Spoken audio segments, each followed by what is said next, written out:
Isaac. Donna was the very first person I sat next to when I attended a Crack Walnut poetry critique workshop. And she was the first person to welcome me there. And as you can imagine, when I first walked in, there was nothing but older white folks. And so being this young black girl was a little intimidating, but Donna made that extremely welcoming.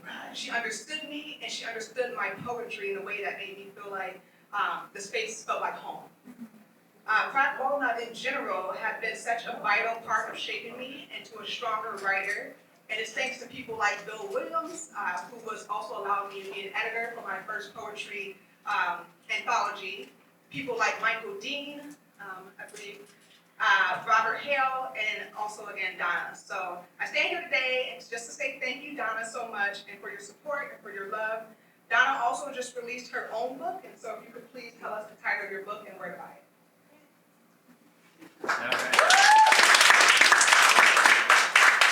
Thanks, Dralandra. I'm really honored to be here at Dralandra's reading, her launch of her wonderful book, and excited to say that I know her, and she is a shining light, as you probably know, and congratulations, Dralandra, and thanks for asking me to read. The title of my new book is In the Tilling, and it's very focused on food, but also just, my growing up and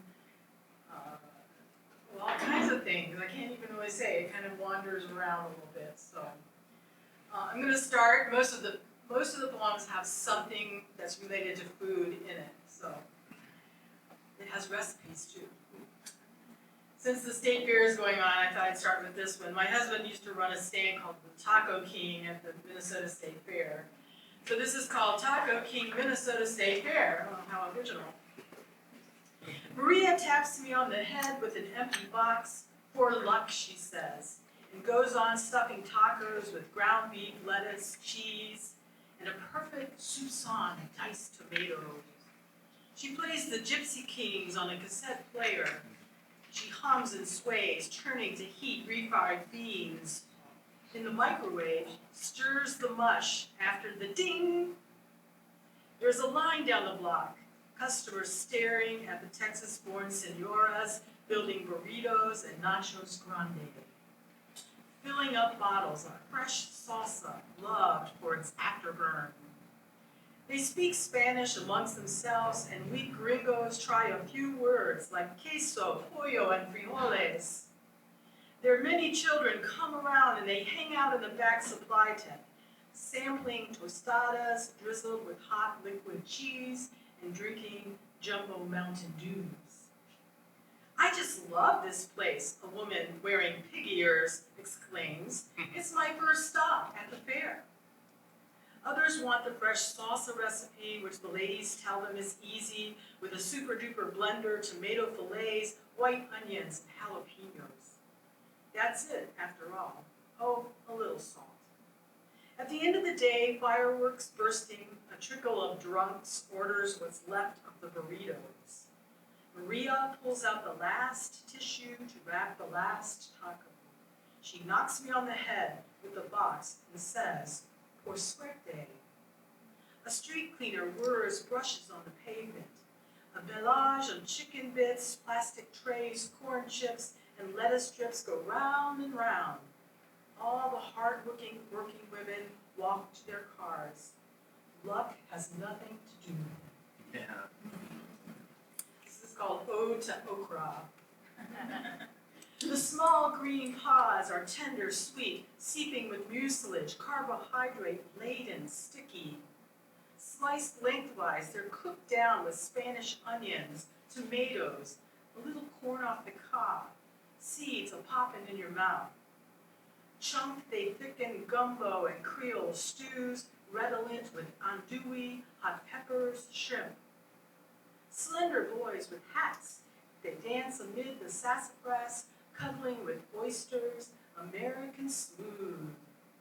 In cornmeal robes they snap, sizzle in hot oil. One of three by country ham, catfish, chicken legs. Okra, Abyssinian, ancient, your weeping tears strengthen, emulsify, weak broths and bonds. Oh, that more farmer would plant you, admire your winged white flowers, or purchase you, sample some. It's so good for the heart. And the last one from In the Tilling is called Task at Hand. I have an epigraph.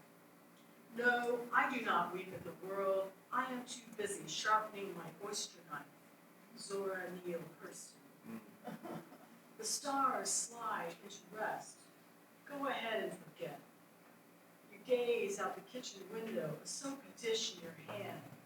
Your place reflects in the cold pane. A busy squirrel cleans his face like a fly and flattens, absorbing final heat.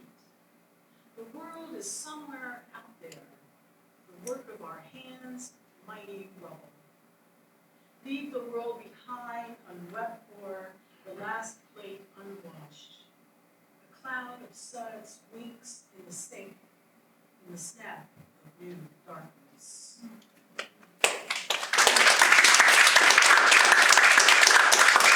One more? Absolutely. Okay. I'm writing some poems that are about words that I like, and this one, I like the word tremble. It must have been Lent, the Stations of the Cross, the spiritual Were You There, with its chorus. Sometimes it causes me to tremble, tremble, tremble.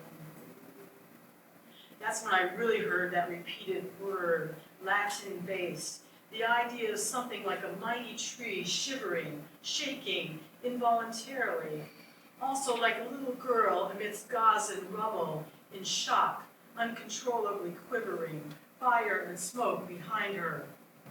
It might be the sound of the word that gets me, or maybe the hymn context, the M and the B knocking knees, while the other letters try to be strong, upright.